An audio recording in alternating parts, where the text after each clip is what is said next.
Well, welcome everyone, and thank you for joining us today for a special webinar dedicated to mastering hiring and training with the disc analysis profiles produced by Dave Yoho Associates.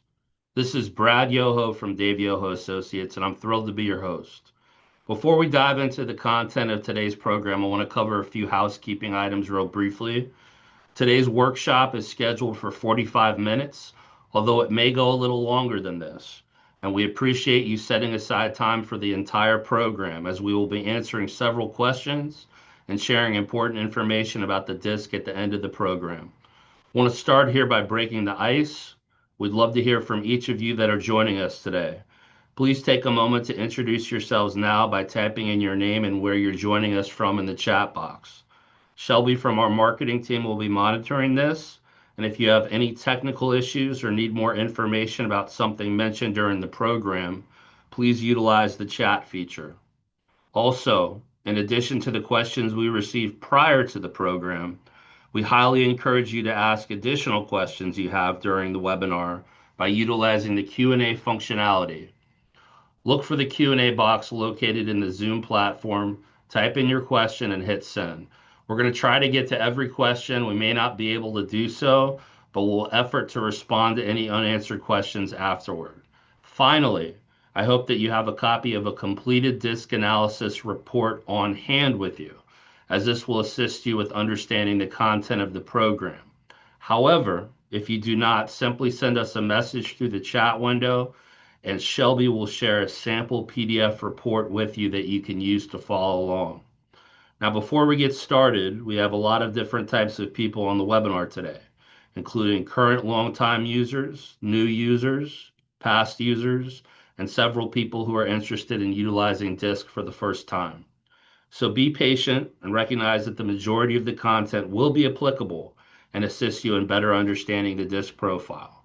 However, I want to start by launching a quick poll here. So let's go ahead and do that real quickly. We want to know what the main reason you're joining us here today is. It looks like we already launched it here, and we're going to go ahead and get your responses continued here. Appreciate you answering the poll that we have here, and you may want to select multiple responses, but we just want the main reason why you're joining us today, whether you're looking for advanced training, if you need a refresher, if you're a past user, or you're considering using DISC in your business. So we're just going to leave this up for a brief moment. Appreciate you taking the time to answer the poll. We're going to go ahead and close it here in 1 second. Just take a moment and answer if you haven't already. All right, thank you. So I want to set the tone for today's session with a quote from Jack Welch, the former CEO of General Electric and someone who we represented for 13 years and was a huge proponent of our systems. The quote says, "Getting the right people in the right jobs is a lot more important than developing strategy." So how does this apply to today's content? First, the DISC profile is an invaluable tool that will assist you in finding the right personnel and avoiding the wrong ones. But let's take it a step further than this. If used correctly, the DISC report becomes a vital tool for onboarding new hires, presenting a roadmap for individuals to succeed in areas where they may be struggling, and creating better understanding among your existing personnel on how to better communicate, motivate, and manage more effectively. Now, before we dive into the importance of using assessments and the DISC analysis profiles, let's discuss the challenges that exist when seeking to hire the right people and avoid the wrong ones, because there's three realities that we see. The first is turnover, and it's unreasonable to expect that you will not have turnover. In fact, for a stable organization, some turnover may be healthy, but you need to understand that excessive turnover can be the death knell to your company and to your bottom line. The second one is mediocre hiring skills. Now, don't take this as an insult. Many of you joining us are exceptional at attracting talent and bringing them into your business. However, many people do not follow a systematic recruiting and hiring process. And when you have a culture that accepts mediocre hiring practices, it frequently leads to mismatched talents, decreased productivity, and will stagnate the growth of your company. Imagine assembling a puzzle with the wrong pieces.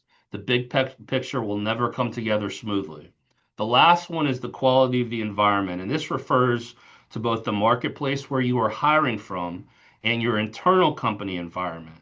I want you to shift your mindset and avoid using the term labor shortage, which is nothing more than white noise. Instead, adopt the term talent shortage and understand that if you're not seeking to find the best people that fit within your company and are not giving them the guidance they need to foster their productivity and increase their job satisfaction, you will have abundant mishires. And this leads us to our next slide, which is the true cost of a mishire. And this is something that we put out very regularly. And this doesn't show up as an isolated term on your P&L. Recent industry surveys indicate that the average cost for a new sales hire, when you factor in recruiting and training cost, is a shade under $3,000. That's the average cost to hire a new sales rep. But that's on the low side. After 30 days with ongoing training cost and the cost attendant to an issued lead, it rises to $14,656. Now factor this out to 60 days, 90 days, 120 days. Factor this out to 6 months. And what does that look like to your bottom line? This doesn't even take into account the ancillary impact that a mishire can have on the productivity of other team members, team morale, and your customer satisfaction rating. So, with this in mind, shouldn't you be doing everything possible to ensure that your hires are the best fit for your company, your team, and your culture? So, what are the hiring outcomes that we see? The first four are very standard. You definitely want to accept someone who will succeed, and the bottom of the fourth, you want to reject someone who will fail. The middle two, you don't want. You don't want to reject someone who will succeed, and you don't want to accept someone who will fail. But the fifth one is where the DISC comes into play. Pinpoint the ideal candidate and prepare them for success. Using an assessment such as the DISC profile helps this happen. As many of you on the program are aware, for certain roles or job positions, specific behavioral traits may be more advantageous. For example, a sales role will benefit from individuals with high marks in the influence or I category, while roles requiring attention to detail and precision, such as bookkeeping, will favor those with strong marks in the conscientiousness or C category. So keep this in mind. You want to pinpoint the ideal candidate and prepare them for success. That's what the DISC profile is going to help you do. So why should you use assessments? These are the three reasons. And these are the reasons to use any assessments, not just ours. You're going to uncover critical information that is frequently masked during the interview. You're going to reduce the number of mishires and decrease turnover, and you're going to provide advanced information to help managers train and develop personnel. So that's why to use assessments. But what about our assessment, the DISC analysis profile? The results are 85 to 90% accurate. We've conducted thousands of surveys and case studies on the results, and they have proven to be that accurate in analyzing an individual's motivators, strengths, weaknesses, along with how to best manage them and communicate effectively with them. The DISC analysis profile was also specifically designed for use in the home improvement, remodeling, and home services industries. As such, it is highly adept at identifying ideal candidates for direct or in-home selling roles. And the DISC report becomes a guideline or a learning tool for both new hires and management throughout the onboarding and training process. Also, the DISC analysis profile has been vetted by the Assessment Standards Institute. That's what that ASI logo stands for. This is critical because not only does it meet EEOC standards, but it protects our customers from laws. There's a law in New York called Local Law 144, which restricts the use of employers using several types of automated assessments. To clarify, because the DISC analysis profile has been vetted by ASI, it is not at risk from similar laws being passed around the country, which is highly likely at this point. So here are several guidelines for the DISC analysis profile. It's not a test. You never refer to it as a selection tool. Similarly, there are no right or wrong answers, no good or bad profile patterns. As we like to say, behavior is what it is. It's not a test. There are no good or right or wrong answers, no bad answers. It can be used by companies of any size, any department, any team, if it is used as intended. It also does not measure personality, intelligence, or skill level. We're highly familiar with Myers-Briggs, and it is value added, but it measures personality, which is different than behavior. Difference between personality and behavior is critical when assigning candidates to take an assessment, because behavior, unlike personality, is often influenced by an individual's current work environment. Personality, which the Myers-Briggs measures, cannot change, meaning that the assessment will give you an accurate representation of a candidate's values, views, responses, patterns of thought, and characteristics, but these are static, meaning they do not change over time. The disc analysis profile measures behavior, which can change over time.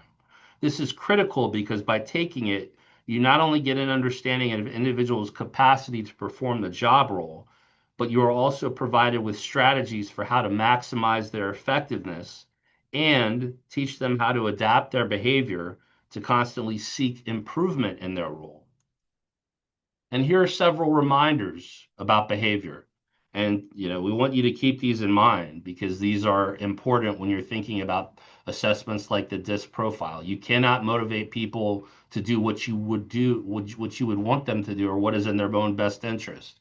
People are motivated to perform an action regardless of whether it is in their best interest. The third one is a big one. People do things for their reasons, not for yours. And an individual's weakness may be an overextension of their strengths, and vice versa. Remember, behavior is not right or wrong, it just is. Do not look at these as negative statements. They are simply truths regarding the differences in behavior that individuals have. So how do you evaluate the disc analysis report? If you have it in front of you, definitely want you to bring it out at this time. And again, there's several people on the program who are new or relatively new to using the disc. So let's share a little context here right now. The disc analysis profile measures 4 primary behavioral traits: dominance, influence, steadiness, and what we call competence or compliance. And someone's DISC pattern is calculated through a series of word choice questions related to their behavior, preferences, and reactions in a given situation. Note that this should not take more than 10 minutes of their time to do. Further, the questions are designed to assess where individuals fall on a spectrum of 1 to 100 for each behavioral trait. Next, each response is assigned a score corresponding to one or more of the 4 DISC traits. The scores are compiled to create a profile that reflects the individual's dominant and less dominant traits. Once the responses are completed, the result is a detailed DISC report that provides analysis on the individual's behavior and their fit within your organization. Now turn to that DISC report that's in front of you, and I'd like you to navigate to page 6 if you have it, and that's where the primary DISC graph is shown in the report. So this is an example on the screen of a primary DISC graph, and again, if you have the report on page 6, there's an example of what that looks like in front of you as well. The graph on the screen represents what we call the inspirational or dynamo pattern, and it represents someone who has a predominant D or dominance behavior with a secondary I or influence behavior. You may also note that their S or steadiness and C or competence compliance behaviors are low. Now take a look at the dividing horizontal line. This is referred to as the midline. When you are still new to evaluating the DISC profile, it is best to think about this as a separator, whereby anything above the line is considered high and anything below the line is considered low. Further, it is not possible for an individual to be high in all 4 behavioral markers.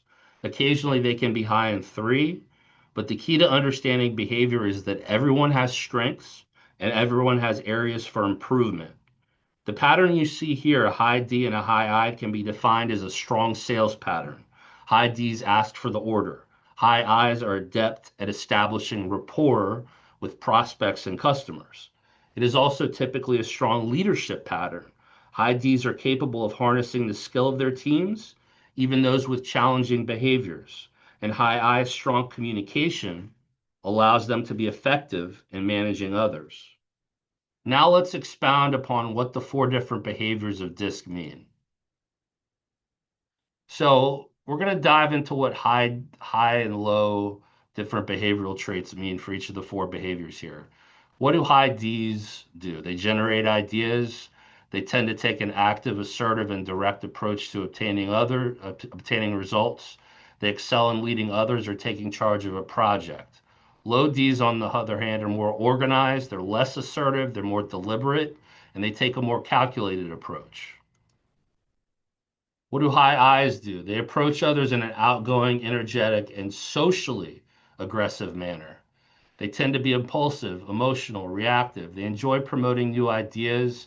They like controlling their emotions, but they also like controlling the emotions of others. Low Is, on the other hand, are more sincere. They're congenial, they're reserved. They place a premium on controlling their emotions with a sincere and logical approach. High S's, they like a deliberate, predictable, controlled environment with security. They value disciplined behavior, team effort, and cooperation with others. They're excellent at following up. Low S's prefer a dynamic, flexible, less structured environment. They like freedom of expression in their job roles. High C's, they like things done by the book, highly detail oriented, cross the T, dot the I. They like to avoid conflict and they may take criticism personally. Low Cs have a difficulty adhering to policies, rules, and standard, and they prefer to avoid structured settings if possible. So that's just an overview of the different behaviors and what you can expect from someone who's high in one area or above the midline, or low in one area or below the midline. Now I'd like you to turn to page 7 of the report. And this is where you can see the three graphs that we plot from. The first one that you see on the far left, this is what we refer to as self-perception. When you were looking at an individual's DISC report, the main graph that we just showed was this graph as well. It's what we call me as I see me. This is basically how someone sees their own behavior or their self-perception. Page 7 of the report shows that same graph again, which is again on the far left. The middle graph is stress plus, and the far right graph is mask. These graphs represent an underused part of the DISC report, and they're shown on the screen now. So what do these graphs mean? Regarding the stress measurement, as individuals, we will normally tend to function differently if we are operating under inordinate pressure or stress. Regarding the mask measurement, most people will adapt their behavior to accommodate different situations. This is such a key part of the report. If you look at other DISC providers, they don't really show this type of behavioral dynamic with three separate graphs. So one of the benefits about the DISC analysis report is you can see what someone's behavior is under stress and also how they adapt to a given situation where people's behaviors around them may be different from theirs. Now, when you are looking again at an individual's DISC report or their self-perception, the DISC analysis profile is highly beneficial in teaching this. When you learn the true value of self-perception, or what we call self-evaluation, you will gain valuable insight as to how you perceive your role in the company, how you perceive the role of others, and how different behavioral styles fit within an organization.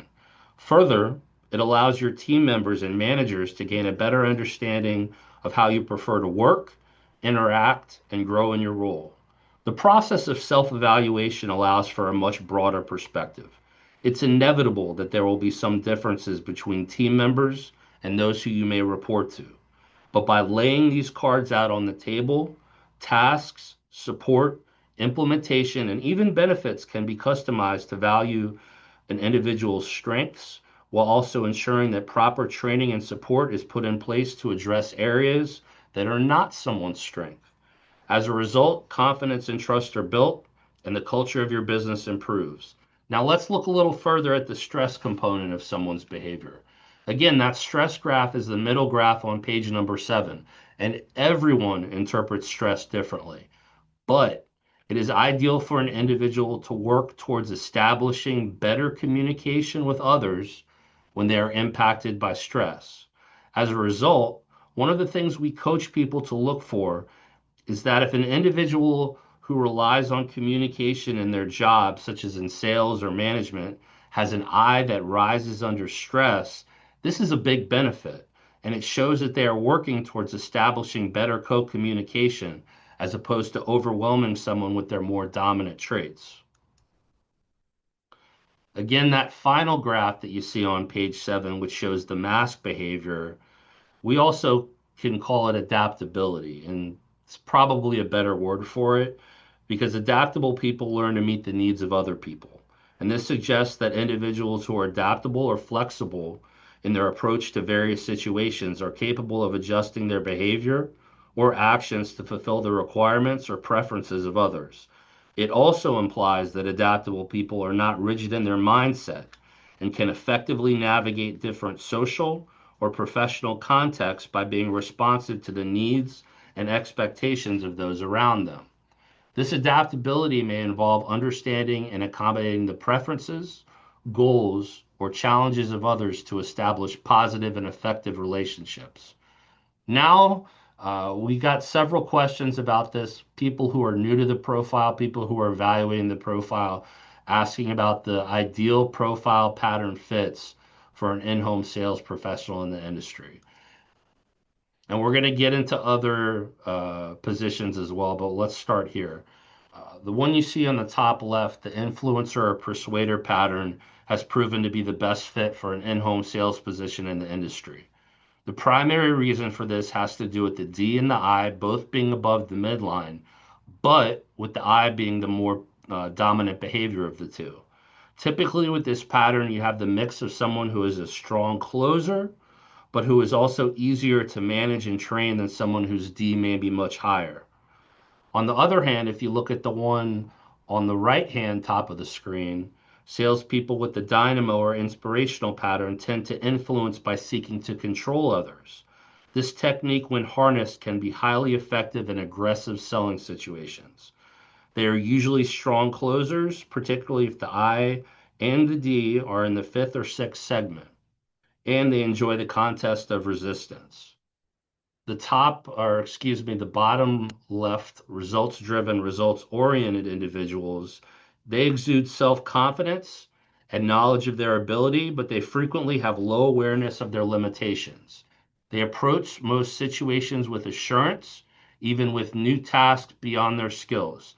They simply see the latter as one more challenge. They tend to fit well into aggressive selling situations also. They virtually command attention and demand respect. They are also not confused when they hear the word no. They know that it is a signal for them to act. So, those are the three patterns that we recommend in most in home selling situations. If you're in a short cycle or one call close environment, these are the three that we would recommend. There's also a pattern, the fourth one you see on the screen, that may be a fit as well. It's called the networker or promoter pattern, and they typically gravitate towards sales roles. They're usually well liked by associates or customers. They have a high need to interact with others, and they have a pleasant countenance, smile easily, and light up the room. The high placement of the I is counterbalanced by the D, which, as you can see, is right below that midline on the example that you see here. While the spirit of friendliness and openness attracts customers and prospects, they may find it difficult to overcome procrastination or even ask for the order. They may sense that the latter will diminish their social approval, which is a high need. But note that these individuals can be taught to adapt to a strong methodology, which leads them to ask for the order. You just need to understand that you may need to pair them up with individuals who fit one of these three patterns so that they can learn and adapt on the role. And that may depend on how quickly you need someone to produce for your organization. Finally, let's take a look at a pattern that causes the most problems in a sales role. On the surface, coaches or counselor appears to be just what the doctor ordered for the sales role.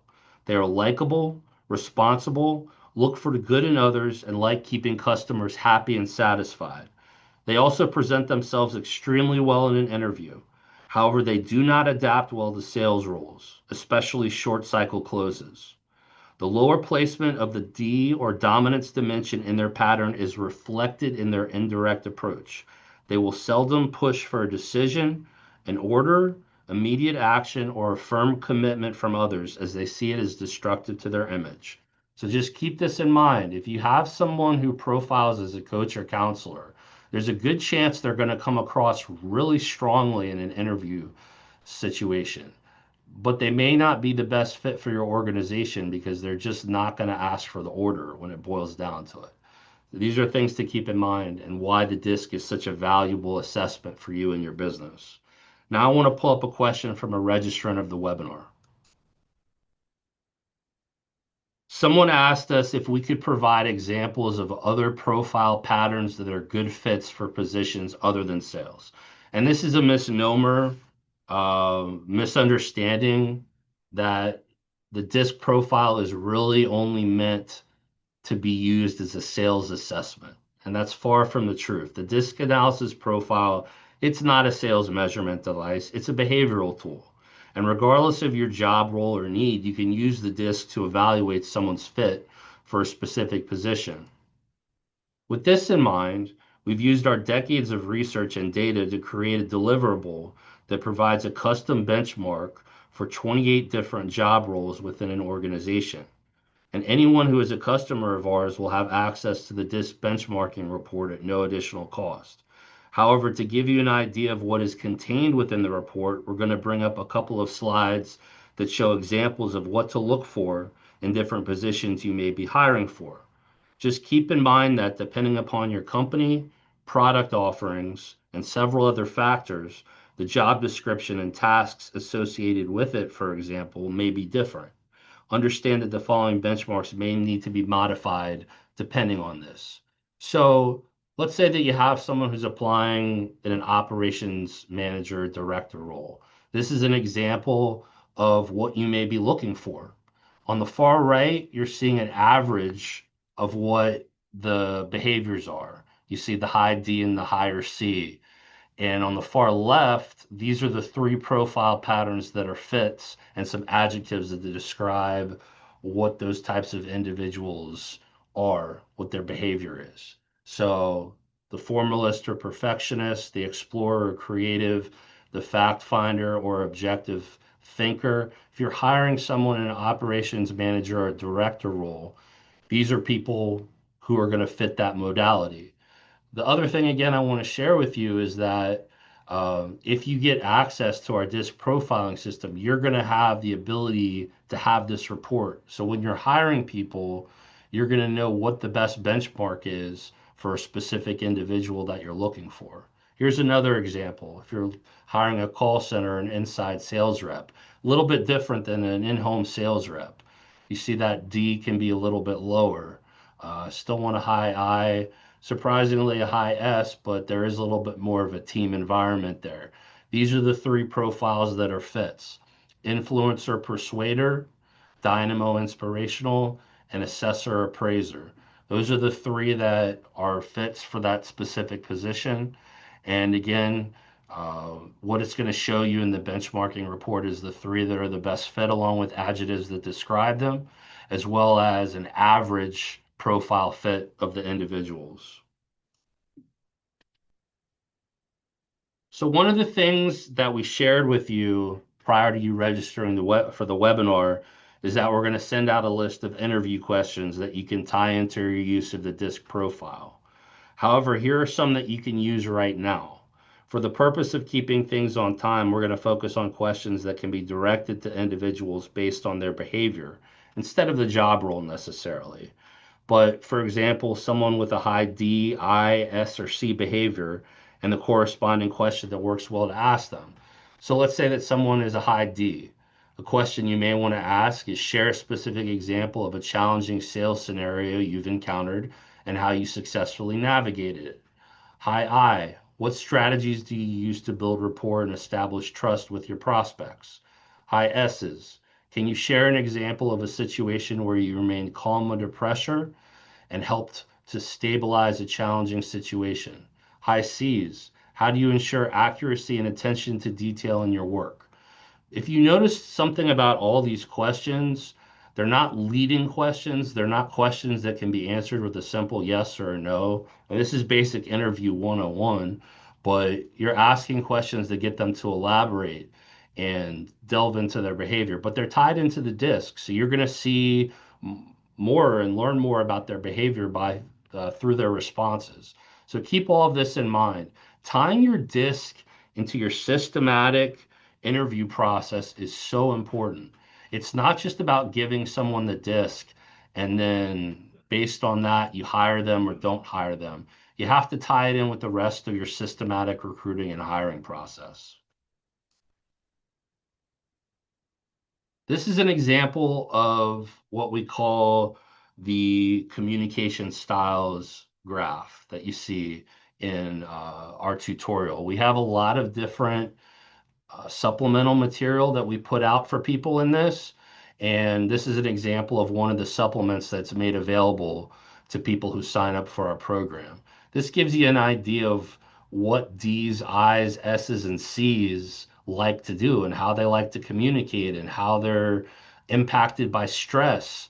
Uh, the stress indicators one is great, and how to reduce stress by is great because if you're managing someone who has a high D, high I, high S, or high C, you have a better chance of knowing when they're stressed by following this, and you have a better chance of reducing their stress by following the guidelines in this. So high Ds may become overly critical and blunt under stress. High Is may become impulsive and sarcastic under stress. High S's become hesitant and apologetic, and high C's may become withdrawn. And then you see right below that, there's ways you can reduce stress. There's ways that you can um, there's ways that you can make their stress less of a factor within the office or within the work setting. So just keep all this in mind. This is a great learning tool. The disc is not just for hiring, it's for after the hire. That's something that's not used enough. And we want to recommend you to use it throughout your hiring process, throughout your onboarding process, and throughout your entire work process when you have an individual who's performing in the job for you. Another supplement that we make available is called the behavioral compatibility chart. Now, if you've not seen this or are familiar with the purpose of it, then you're missing a critical component of the disc. Take a moment to take a picture or a screenshot of this graphic if you could. Anyone who is involved with the use of the disc should have this printed and hung up in their office or readily available. What this shows is the compatibility of different behavior types. A lower intensity, or more on the blue side of the color graph here, is an indicator that there may be a decreased compatibility between two individuals. Now, this does not signal an impossible or ineffective placement or team dynamic.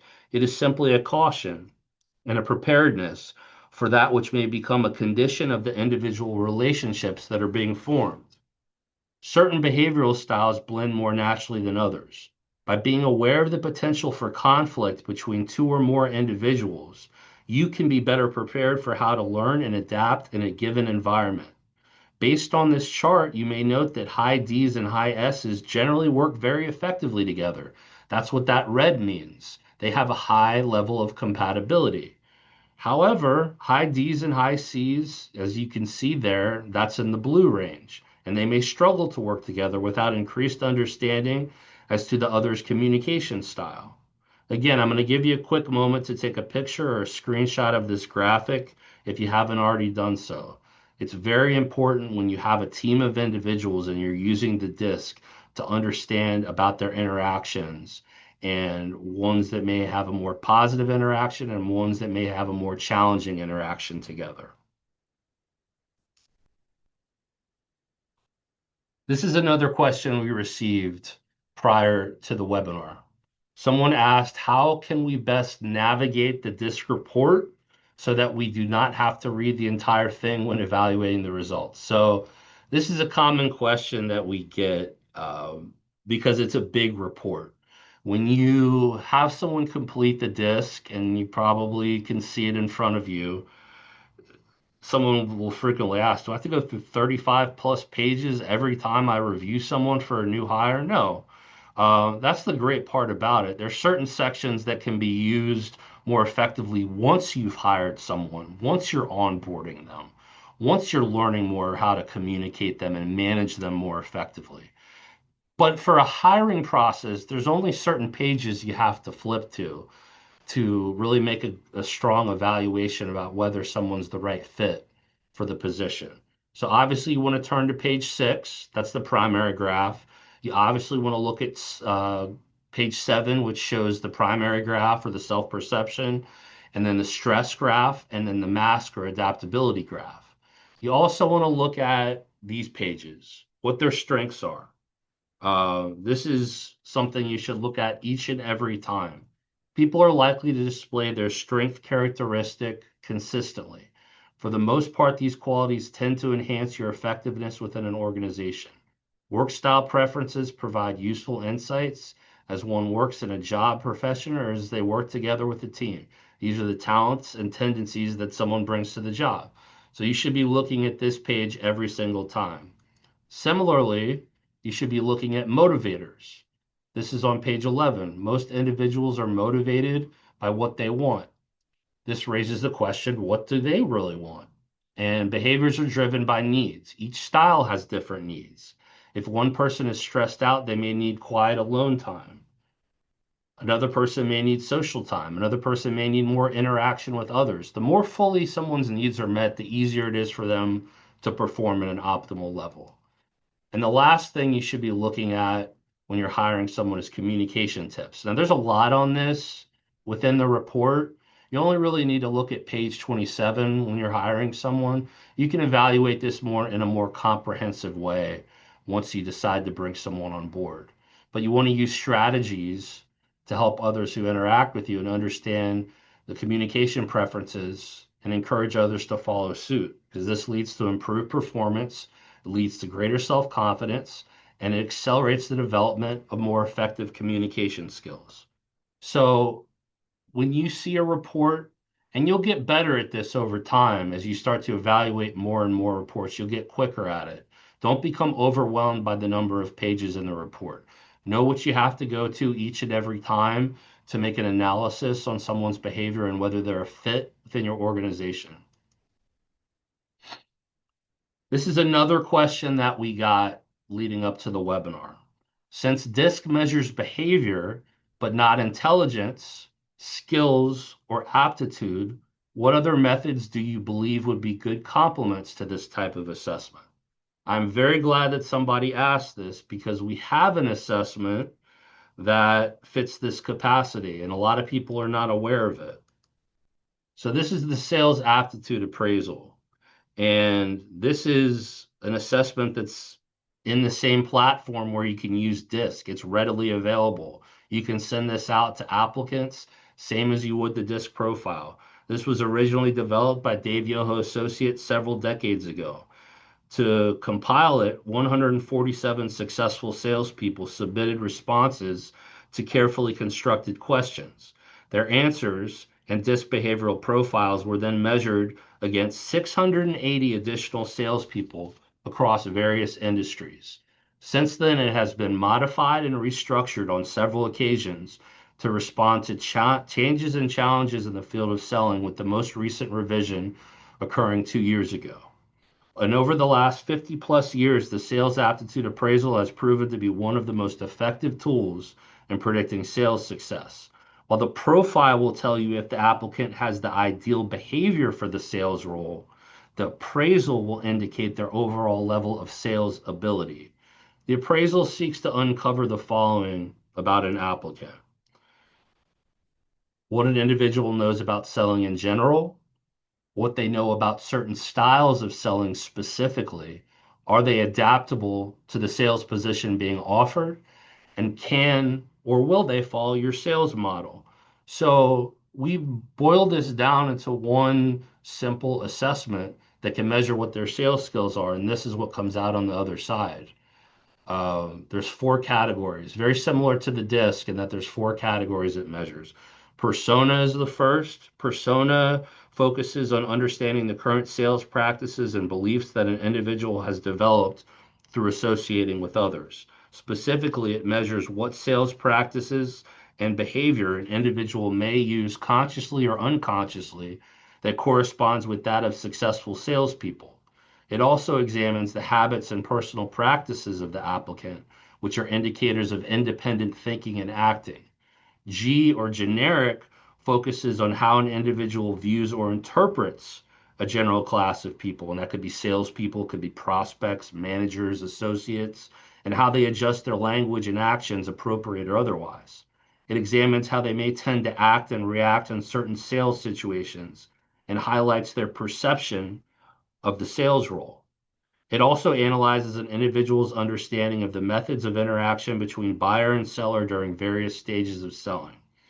A, or adaptive, highlights an individual's ability to understand methods and practices that are utilized in modern sales training, including the capacity to learn and use specific methods such as step selling and strong communication techniques.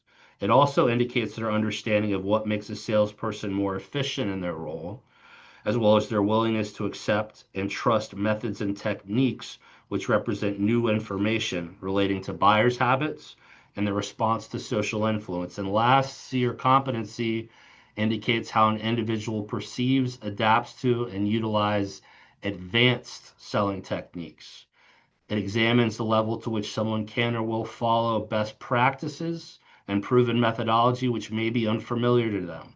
It also examines their response to utilizing methods to overcome resistance that might contradict their current knowledge and awareness. So when someone takes this, this is what's spit out on the other side. This is a bar chart that indicates where they fall on each of the categories. This is just an example, and it measures the level of intensity that the individual displays at each of the corresponding sections. It's not a pass or fail evaluation similar to the DISC, although you can say this is more of a test type scenario. Never call it that. Never call it a test. You don't call any type of assessment a test. The score from the bar chart leads to results which show the individual's intensity level for each section and their overall intensity level. The example on the screen shows someone who is exceptional in generic sales aptitude and high in three other categories, leading to a score that is considered high overall. So this is just an example of how you can use another assessment in your platform to give you more information about an individual. Imagine giving someone who's applying for a sales role the DISC and saying, yes, they are a fit for the job role, but then giving them the appraisal, which is going to give you information about their level of sales ability, sales aptitude, sales intelligence, all these things that are in addition to the DISC, which can give you more valuable information for making the right hiring decision and avoiding the wrong one. So I want to share with you a couple things here before we get to the end. But if you have any questions at this point that we did not answer or did not get to, please ask them now. If we get any questions through the chat or the Q&A window, Shelby, if you could send those over, we'll make sure to get those answered right now while we have a little bit of time. Let's see if we have anything here in the platform. Someone asked about using DISC for better rapport building with customers. That's a great question. I'm assuming you're asking if we can find out what the behavior of a customer is or a prospect is. That would be great, wouldn't it? If you could give the DISC profile to your prospect or customer before you went to the home. That would be a pretty amazing tool to do. The one thing I will tell you is that the more that you become comfortable with using DISC and understanding DISC, you get an idea of pretty much most of the time what someone's DISC pattern is. Now, I've been doing this a long time, and every once in a while I'm thrown and someone catches me off guard by what their DISC profile is. But I'd say 90% of the time, when I meet somebody and have a conversation with them and not necessarily a 2 minute conversation, but a 10 to 15 minute conversation with them, and I learn a little bit about who they are and what they do, I can generally understand what their disc profile is. The reason I'm bringing this up is if you can train your salespeople to understand their own disc, then they're going to have a better understanding of what the behavior of their individual prospect or customer may be just by meeting them for the first time and going through a conversation with them and tailoring their communication to that individual. It's a great question.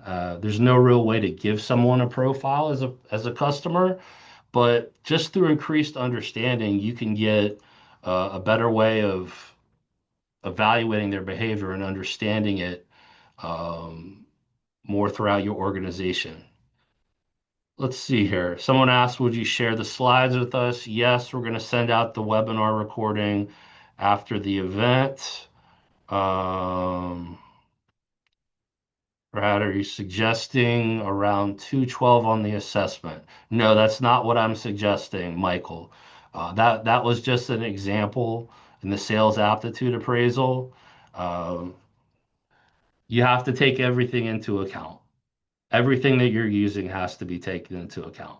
The profile, the appraisal, the interview, the background check, any type of questions that you got in advance. There's all these types of things you have to take into account when you're considering a hire. And I'm not saying that you should pass on anybody who doesn't meet one criteria. So that will respond to that. I don't see any more questions that we have right now. We'll try and answer these after the program if you have any more. Do want to share if you're a past customer or someone who would like to get started using the disc analysis profiles, we have an exclusive offer for those on today's session. Place an order of the starter set of our disc analysis profiles, and you can get started today in using these assessments for less than $500. With this, you'll receive the two additional assessments that we have in the platform. One is the sales aptitude appraisal that we just went over, and we also have another one called the leadership and competency evaluation. This is an assessment that you can give to leaders who you have on board to get a little bit of an understanding about where they rank in certain leadership categories, or if you're considering hiring a leader in your business. So you get access to these additional assessments when you sign up for the platform. Best of all, you'll be able to do this from your own online portal where you have personalized login information to access your assessments, including the disc. The website's on the screen if you'd like to go visit it now. It's just daveyoho.com, yoho.com/DISC. Again, that's daveyoho.com/DISC. Go ahead and take a moment to do this right now. Shelby, if you could also send a link through the chat window so everyone can access it this way. Once you complete your order, one of our expert associates will set up your account and you'll receive a calendar link for a setup onboarding call with them ASAP. Spots for this will be extremely limited, so take a brief moment to do this right now. Again, the website for getting started is daveyoho.com/disc. If you are a past customer, we look forward to having you back on board with us. And if you are new to the disc, we're excited to have you begin using these powerful assessments. So, as we conclude today's workshop, we hope you've gained valuable insights into the power of understanding how to maximize your use of the disc analysis profiles. For decades, the disc model has proven to be an invaluable tool for hiring, training, improved communication, and fostering a collaborative and dynamic work environment. As you begin or continue to stay the course on the journey of applying DISC within your company, remember that this is just not a one-time initiative, but rather an ongoing commitment to nurturing a culture of understanding and appreciation. Regularly revisit and reassess how the DISC profiles integrate into your daily operations, ensuring that you're harnessing the full potential of your team members. Encourage open dialogue, foster a culture of respect, and utilize the DISC framework to navigate challenges and capitalize on opportunities. By doing so, you'll not only enhance interpersonal relationships, but also create a more resilient and adaptable workforce. Thank you for investing your time to join us today. Again, this is Brad Yoho, and we look forward to hearing your success story in utilizing the disc analysis profiles in your business. Take care.